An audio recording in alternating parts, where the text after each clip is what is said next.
안녕하세요. 집 구하기 영상이고요. 결론적으로 저는 라피스 홈즈에서 했고 부동산에서 보여주시는 매물이 아니라 제가 찾아서 링크 보내드리고 그 매물로 심사 넣었었고요.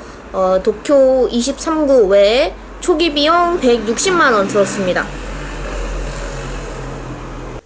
그래서 어떻게 했는지 알려드릴게요. 일단 저는 마지막 월급을 받아야 부동산에 문의할 수 있는 정도의 돈이 생기기 때문에 문의 전까지 시간이 좀 많았어요. 그래서 일단 여러분이 아시는 것처럼 스모 많이 봤고요. 근데 스모는 외국인 가능 매물이 거의 한 8% 정도 있는 것 같아요. 100개 찾으면 한 8개 정도 있는 것 같아요.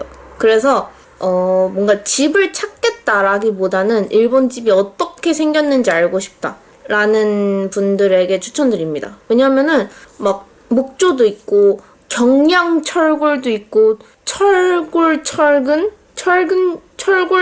아무튼 되게 많잖아요. 그리고 막 LDK 제가 정말 좋아하는 영화예요. 네, 아무튼 그 용어에 대한 것도 잘 몰랐고 막 마룻바닥인지 뭐 고무바닥 같은 건지 뭐 엄청 다양해요. 그러고 막 옷장이 붙박이인 데도 있고 아예 없는 데도 있고 막 이런 매물들을 그 사진이랑 같이 올라와 있으니까 요런 용어가 있으면 요런 느낌 하면서 자신의 조건을 찾으면 되거든요. 그래서 그 조건 만들 때 그 네이버 블로그도 물론 보면 좋지만 스모가 뭔가 더 직접적으로 볼 수 있는 느낌이라고 생각했습니다. 그리고 가장 좋았던 사이트는 베스트 에스테이트. 여기는 외국인 가능 매물만 보여주기 때문에 솔직히 좀 늦게 올라오고 진한 매물들도 많거든요. 근데 여기에 있는 거는 무조건 일단 외국인은 된다라는 걸 깔고 들어가기 때문에 그 외국인 되나요? 라고 물어보는 시간이 줄어듭니다. 스모에서는 링크를 부동산에 보내고 여기 외국인 되는지 알 수 있을까요? 하고 이제 또 기다려야 되거든요. 근데 베스트 에스테이트는 그런 게 없어서 외국인들이 보기에 좋습니다. 그래서 저는 제 조건 리스트 말씀드릴게요. 일단 저는 돈이 없는 외국인이기 때문에 23구 내외 상관이 없게 뒀어요. 그리고 저는 사실 도시를 별로 안 좋아해요. 근데 뭔가 외국인 입장에서 수도에 사는 게 제일 뭐라고 해야 되지? 표준어 배우기도 좋고 뭔가 이런 편의시설 같은 것도 많다고 느껴져서 도쿄 시내와의 접근성은 있지만 23구 외곽 상관없다고 처음부터 정해놨습니다. 그리고 전 조용한 게 좋아요. 제가 제일 시끄럽기 때문에 주변이 조용해야 돼요. 그리고 지하철역 도보 15분 이하. 그리고 신주쿠나 시부야 환승 없이 60분. 왜냐면 왜 이렇게 1시간이나 걸려도 되냐면 저는 일할 때도 왕복 4시간을 왔다 갔다 한 적도 많고 입시할 때도 본가에서 서울로 입시를 매일 왔다 갔다 했기 때문에 고속버스 타는 거 그렇게 힘들어하지 않거든요, 이제. 그래서 오래 걸려도 괜찮다고 써놨어요. 그리고 야칭이랑 관리비 합쳐서 6만원 이하. 그렇고요. 그리고 20제곱미터 이상. 거실 자체만 봤을 때 6조 이상. 그리고 시키킹이랑 레이킹 중에 하나 되고 각자 하나까지도. 그리고 만약에 레이킹이 들어갈 거면 택배 박스나 24시간 쓰레기장이나 엘리베이터나 비데 중에 하나는 있어야 된다. 원래 이거 다 있으면 좋아요. 좋은데 저는 지금 어처구니 없는 가격에 집을 구하려는 거거든요. 그래서 이 중에 하나라도 있으면 내가 감사의 돈을 주겠다라는 걸 생각했어요. 조건을 점점 내리게 되더라고요. 그러고 철근 아니면 철골.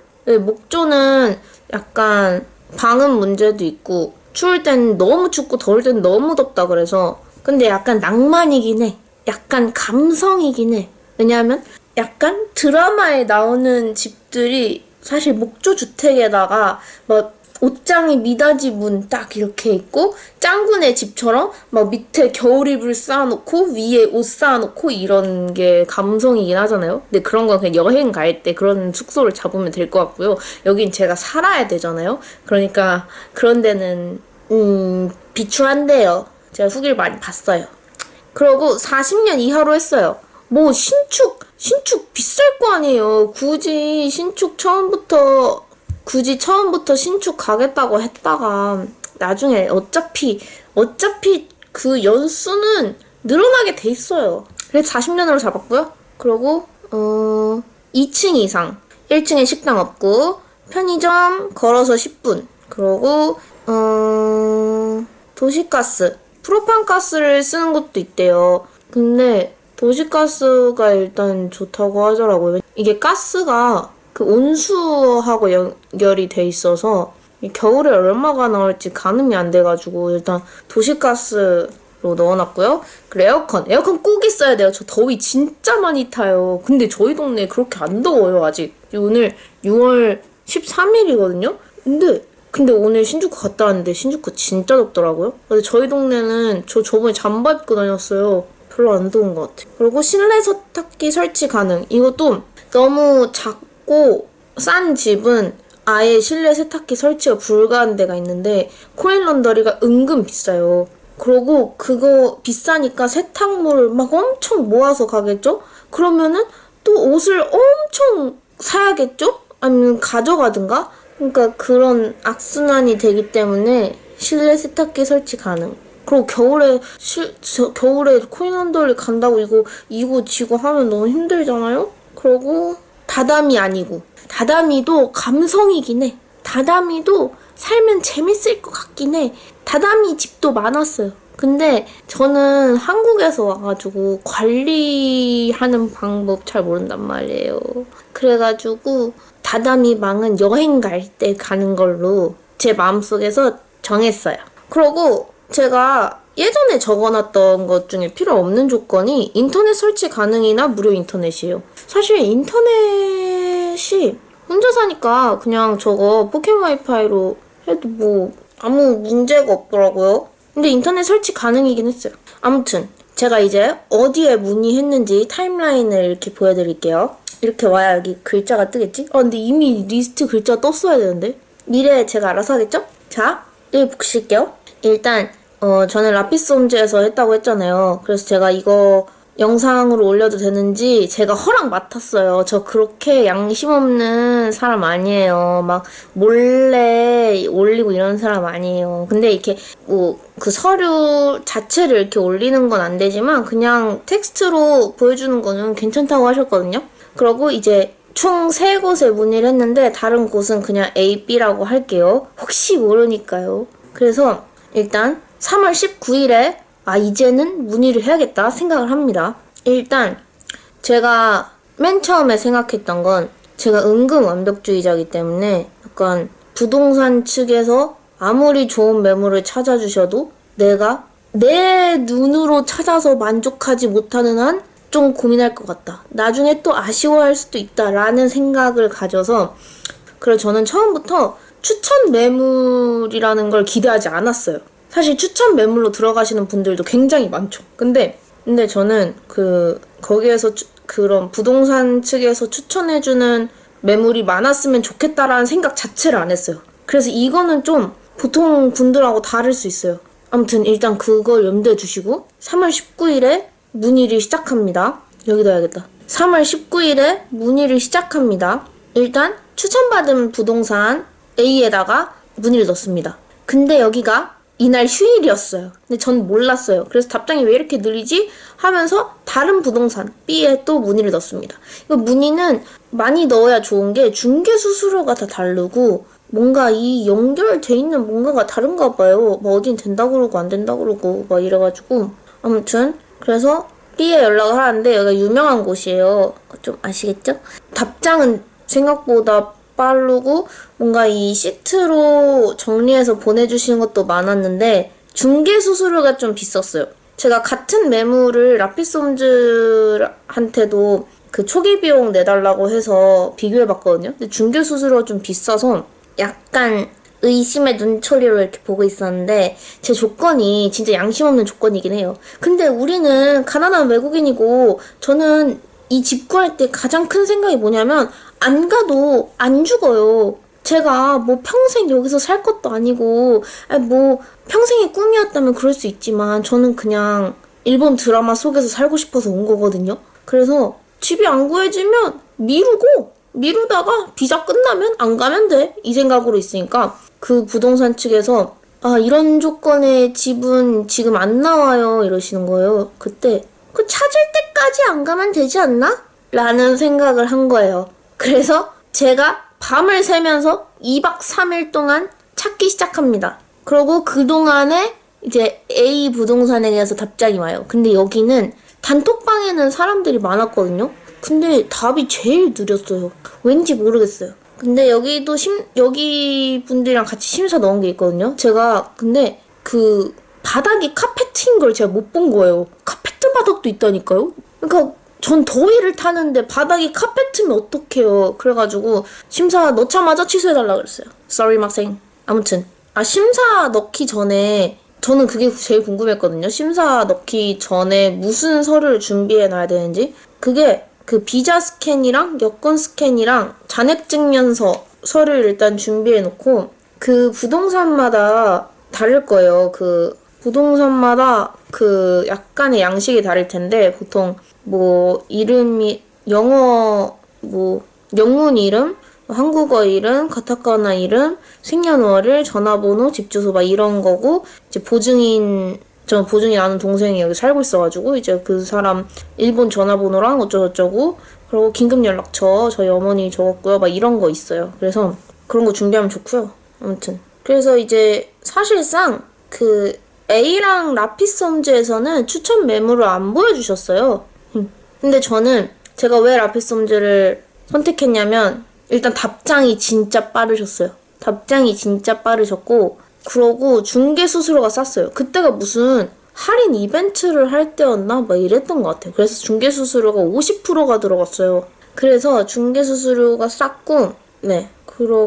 그래서 베스트 에스테이트에서 찾아서 이제 라피스홈즈랑 그 B라는 곳 두 분한테 초기 비용을 내달라고 했는데 라피스홈즈가 훨씬 싼 거예요. 그래서 라피스홈즈에서 했고요. 그래서 3월 20일에 심사를 넣었습니다. 근데 웃긴 게 그 다음날 통과가 됩니다. 아싸. 그래서 근데 이런 약간 그 일본의 그 아날로그적임이라고 해야 되나? 약간 느림의 미학이라고 해야 되나? 이때 살고 계셨던 분이 5월 6일에 퇴거 예정이었어요. 근데 퇴거를 하시면 클리닝 날짜를 잡고 그래서 3주간의 시간이 필요하고 5월 말에 네가 들어올 수 있다 이러는 거예요. 그럼 지금 클리닝 날짜를 잡아서 내가 언제 들어갈 수 있는지 날짜를 잡으면 되는 거 아닌가? 라는 생각이 들었지만 와까리 맛있다 했어요. 근데 그 워홀 카페 보니까 저 같은 사람들이 많더라고요. 근데 또 웃긴 게 제가 그래서 그 카페에다가 저 집 잘 구한 거 맞나요? 이러면서 올렸어요. 그 집 조건을. 그랬는데 그때 살고 계셨던 세입자분께서 쪽지가 온 거예요. 그래가지고 저는 내견 없이 집에 대한 정보를 얻었답니다. 감사합니다. 잘 살고 있습니다. 아무튼 그래서 최종적으로 제가 맞춰진 조건과 초기 비용 내용 알려드릴게요. 자, 도쿄 23구 내외 상관없는 거 외곽으로 왔죠. 그리고 지하철역 도보 15분 이하 10분이에요. 그리고 지하철역 하나 더 있어요. 한 20분에서 30분 정도 걸어가면 하나 더 있어서 그 양쪽 선을 쓸 수 있답니다. 그리고 신주쿠나 시부야 환승 없이 60분, 신주쿠까지 1시간이면 가는데 가끔 특급 오면 45분까지 또 줄어들더라고요. 그리고 야칭이랑 관리비 6만엔 이하, 야칭은 47,500엔, 그리고 관리비 6,000엔 해서 53,500엔입니다. 잘 구했죠? 그리고 거실 20제곱미터 이상, 21제곱미터 좀 안 돼요. 그리고 거실 6조 이상, 거실 7.81조예요. 쩔죠? 저희 지금 여기 소파랑 침대 놨는데 너무 많이 남아가지고 지금 뭘 놔야 될지 모르겠어요. 그리고 시키킹 여기가 진짜 웃긴 게 집주인님께서 왜 왜 보증금을 안 받으셨지? 근데 시키킹 레이킹이 없어요. 키킹 레이킹이 없는데 태거시 클리닝이 58,300엔 그리고 1년 미만 해약금이 53,500엔 해서 그 나갈 때 10만엔 정도 나가거든요. 근데 사실 들어와서 돈을 벌면 되는 일이기 때문에 그렇습니다. 그래서 시키킹 1개월, 레이킹 1개월 있는 거랑 사실 비슷해요. 가격은 비슷한데 이제 나중에 내도 된다 라는 게 메리트다. 그리고 여기 24시간 쓰레기장이에요. 그리고 엘리베이터도 있어요. 엘리베이터 2대나 있어요. 그리고 웃긴 게 여기 원래 오토락이 없다 그랬거든요. 근데 와서 보니까 오토락인 거예요. 그래서 저 그거 어떻게 여는지 못 배웠거든요. 그래가지고 막 이러다가 겨우 열었어요. 그리고 자전거 보관소도 있는데 이거는 그 사전에 신청하고 돈 내면 된다고 하는 것 같더라고요. 그리고 그거예요. 철근이나 철골이면 좋겠다 생각했는데 그 SRC가 철골이죠. 철골? 아무튼 그거예요. 제일 튼튼한 거예요. 그거 35년 됐고요. 그리고 2층 이상이면 좋겠다 생각했는데 10층이에요. 그리고 저희가 그 외곽이다 보니까 큰 건물이 많이 없어요. 그래서 앞이 엄청 트여 있고 저는 그 방향은 상관이 없었거든요. 그래서 여기가 북향이에요. 근데 아침에 햇빛 잘 들어오던데요? 저 햇빛 때문에 깨요. 일부러 이거 흰색으로 해놨어요. 햇빛 좀 들어오라고. 그러고 1층에 식당 없어요. 근데 미용실은 있어요. 나중에 한번 가봐야지. 근데 커트가 35,000원인가? 아무튼 편의점은 10분 이하 7, 8분 정도 걸리는 것 같아요. 10분 이하 굿. 그리고 세븐일레븐 가는 길에 KFC도 있어요. 그리고 도시가스고요. 에어컨 있고요. 실내 세탁기 설치 가능해요. 그렇습니다. 그래서 초기 비용에 대한 내용이 제가 5월 27일에 들어왔거든요. 그래서 일단 그 일본 관리 회사로 보낸 돈은 그 5월분 임대료, 5월분 관리비, 6월분 임대료, 6월분 관리비, 보증회사 보증료, 그 열쇠 교환 비용, 그리고 화재보험용 합쳐서 13만 9,870엔이에요. 이 화재보험료는 2년짜리라서 그 퇴거하기 전에 해지 신청을 하면 좀 다시 환급 받을 수 있는 금액이 있을 거라고 하셨고요. 그래서 이때 환율로 134만 5,158원 보냈습니다. 이거 모인으로 보냈고요. 이거 어차피 그 부동산들이 다 모인으로 송금하라고 할 거기 때문에 거기서 알아서 잘 알려주실 거예요. 그리고 이제 그 라피송즈에 내는 중개 수수료는 여기 와서 현금으로 드렸거든요. 그래서 그게 26,125엔입니다. 그래서 전부 합쳐서 160만원 정도 들었고요. 근데 너무 싼 거에 집착한 게 잘한 게 여기 와서 쓴 돈이 더 많은 것 같아요. 정말 네 그렇습니다. 그래서 지금 저한테 일본 워홀에 대해서 물어보는 친구들도 있어가지고 그 친구들을 위해서 이걸 빨리 편집해서 올릴게요. 또 얘기할 거 있나? 외곽 추천 진짜 저는 완전 일단 조용하고 외국인 많이 없고, 그러니까 외국인 많이 없는 게 장점이 될 수도 있고 단점이 될 수도 있겠지만 저 지금 여기 2주 반 있었는데 말이 너무 잘 들려졌어요. 저 일드 볼 때보다 지금 말이 너무 잘 들려져가지고 그런 관광지나 외국인이 많은 지역에 있는 것도 물론 살기 편하겠지만 진짜 약간 이 일본 문화 가운데 파묻혀 보고 싶다 싶으시면 외곽 추천합니다. 그렇습니다. 그럼 빠이!